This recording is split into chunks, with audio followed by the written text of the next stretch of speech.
വചനമൊഴി December 20.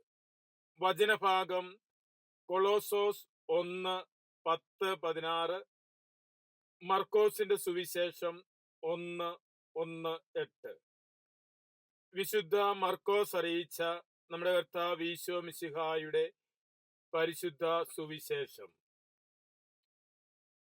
ദൈവപുത്രനായ ഈശോ മിശിഹായുടെ സുവിശേഷത്തിന്റെ ആരംഭം യെശയ്യാ പ്രവാചകന്റെ ഗ്രന്ഥത്തിൽ എഴുതപ്പെട്ടിരിക്കുന്നത് പോലെ, ഇതാ നിനക്ക് മുൻപേ ഞാൻ എന്റെ ദൂതനെ അയക്കുന്നു, അവൻ നിന്റെ വഴിയൊരുക്കും.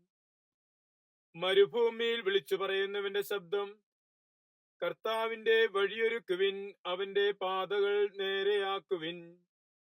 പാപമോചനത്തിനുള്ള മാനസാന്തരത്തിന്റെ മാമോദീസ പ്രഘോഷിച്ചുകൊണ്ട് യോഹന്നാൻ മാബ്ദാന മരുഭൂമിയിൽ പ്രത്യക്ഷനായി.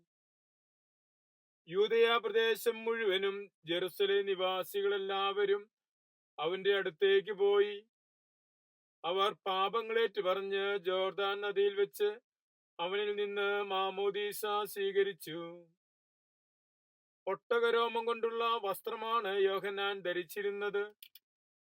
അവന്റെ അരയിൽ തോൽപ്പട്ടയും വെട്ടുക്കിളിയും കാട്ടുതേനുമാണ് അവൻ ഭക്ഷിച്ചിരുന്നത്.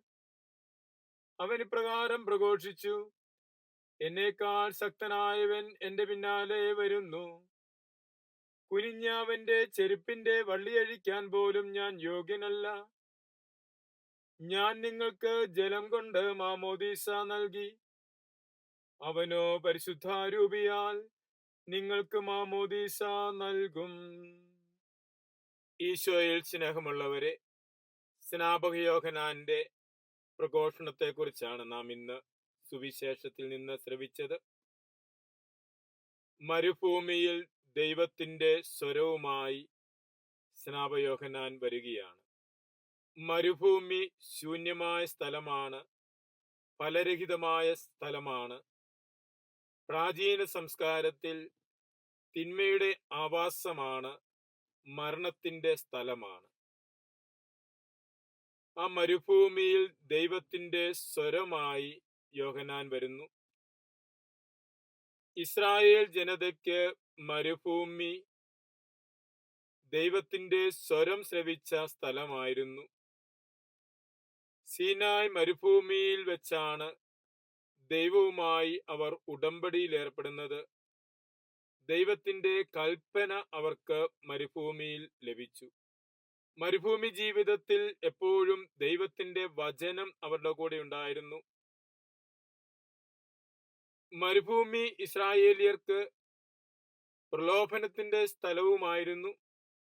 അവർ ദൈവത്തിന്റെ വചനം അനുസരിച്ച് ജീവിക്കുമ്പോഴെല്ലാം മരുഭൂമിയിൽ ഉണ്ടാകുന്ന പ്രലോഭനങ്ങളെ പരാജയപ്പെടുത്തുവാൻ അവർക്ക് സാധിക്കുന്നുണ്ട്.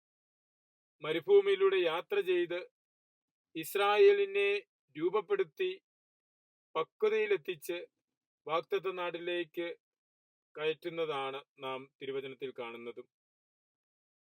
ഈശോയും മരുഭൂമിയിലായിരിക്കുന്നത് നാം കാണുന്നുണ്ട്. ഈശോയ്ക്കും മരുഭൂമി പ്രാർത്ഥനയുടെയും ഉപവാസത്തിന്റെയും സ്ഥലമായിരുന്നു. എങ്കിലും മരുഭൂമിയിൽ ഈശോയും പ്രലോഭിപ്പിക്കപ്പെടുന്നുണ്ട്.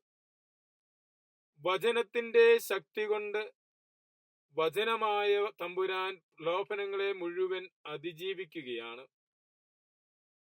നമ്മുടെ അനുദിന ജീവിതത്തിലും മരുഭൂമി അനുഭവങ്ങളിലൂടെ കടന്നു പോകും.